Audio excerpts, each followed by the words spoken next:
इसमें कोई शक नहीं कि रूस की सेना यूक्रेन की सेना से कहीं ज्यादा शक्तिशाली है और उसके पास हथियार भी ज्यादा है और बेहतर है। लेकिन यूक्रेन भी हर मुमकिन कोशिश कर रहा है। कई मोर्चों पर यूक्रेन ने रूस को पीछे धकेला भी है। एक तरफ बात अहम की है, दूसरी तरफ बात स्वाभिमान की है।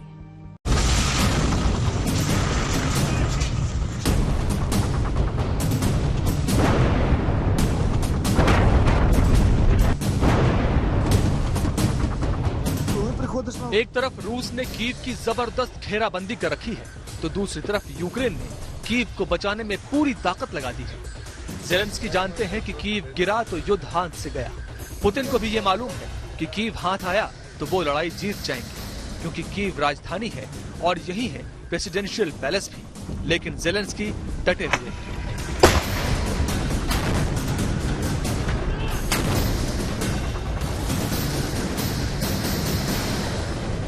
कीव यूक्रेन की राजधानी है। कीव में president Zelensky as a president वहां रहते हैं। कीव एक राष्ट्र का एक चिन्ह है, पहचान है।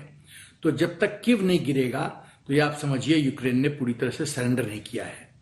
डोनबास रीजन में यदि रूस कई क्षेत्र ले भी लेता है, सी ऑफ अज़ोव, ब्लैक सी में भी पोर्ट्स को कंट्रोल करना शुरू कर देता है, तो भी कीव एक ये प्रतिष्ठा का चिन्ह है।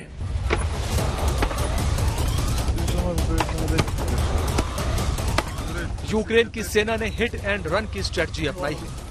नेटो देशों से मिल रहे हथियारों ने उनका हौसला बढ़ाया है। इन्हीं हथियारों के दम पर रूस की सेना दूर से निशाना साधने पर मजबूर है। रूस अभी तक यूक्रेन की राजधानी कीव पर कब्जा करने में नाकाम रहा है। यूक्रेन की सेना के मुकाबले रूस की सेना ज्यादा बड़ी है और उसके पास हथियार भी ज्यादा है। ये बात सच है कि हथियारों के मामले में रूस और यूक्रेन का कोई मुकाबला नहीं है। लेकिन अगर नेटो देशों की ताकत यूक्रेन के साथ मिल जाती है तो संतुलन बिगड़ जाता है। नेटो देशों के पास 54,05,700 सैनिक हैं, तो रूस के पास 13,50,000। नेटो के पास 20,723 लड़ाकू विमान हैं, तो रूस के पास 4,173। नेटो के पास 14,682 टैंक हैं, तो रूस के पास 12,420। नेटो देशों के पास 5,040 सेल्फ प्रोपेल्ड तोपें हैं, तो रूस के पास 6,574। नेटो देशों के पास 2,049 मिलिट्री शिप्स हैं, तो रूस के पास 605। नेटो के पास 144 पनडुब्बियां हैं, तो रूस के पास 70। और अब सबसे निर्णायक, नेटो के पास 6,065 परमाणु बम हैं, तो रूस के पास 6,255। यही वजह है कि नेटो के तमाम देश रूस से सीधा सीधा मुकाबला नहीं कर सकते हैं, क्योंकि रूस के पास जो परमाणु बम है वो दुनिया के किसी भी शहर को अपना निशाना बना सकते हैं। यूक्रेन नाटो का सदस्य नहीं है, तो आर्टिकल 5 के तहत तो नाटो घुस नहीं सकता।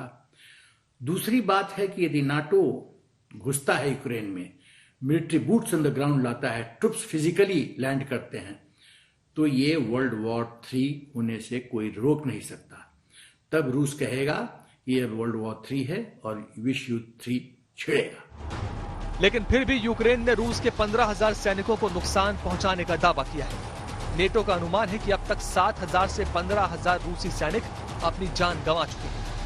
हालांकि रूस के दावों के मुताबिक अभी तक उसके 1351 सैनिक ही इस युद्ध में मारे गए हैं, जबकि रूसी आक्रमण में उसने 14,000 यूक्रेनी सैनिकों को मार गिराया है और 16,000 घायल हुए हैं।